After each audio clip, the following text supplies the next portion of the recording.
Now, in my research, I argue and I do a calculation. I try to quantify what is the destruction in part in terms of the Genocide Convention that could result from the long-term intent to optimize the ethnic population structure and ratio. And my finding is that the most optimal ratio is if the Han have to be at least 25%.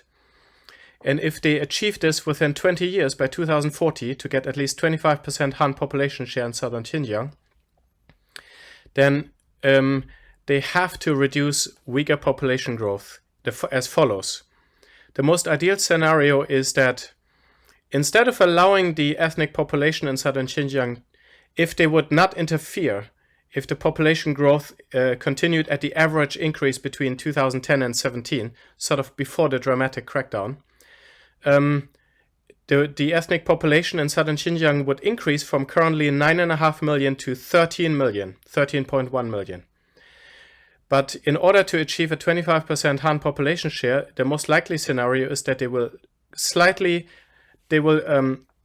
prevent births and have a slightly negative population growth. Not enough to notice, but just gradual. Over 20 years, the ethnic minority population would decline from 9.5 million to 9 million by 500,000. And then you would have a 25% Han population share by 2040, according to my calculations, which are based on Chinese population projections. And that would mean that in 2040 you have 9 million ethnic minorities just in southern Xinjiang, compared to 13.1 million if they had not dramatically interfered with birth prevention. The difference between 13.1 million and 9 million is 4.1 million. And these 4.1 million, that is the destruction in part, according to the Genocide Convention of the United Nations. So we now have evidence of the intent to destroy a population in part through birth prevention in order to achieve national security goals of diluting the Uyghur population.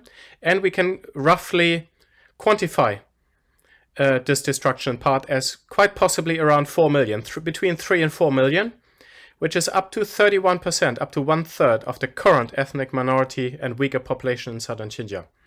So this is really dramatic and is unprecedented. And I think now we have basically all the evidence we need to make a genocide determination.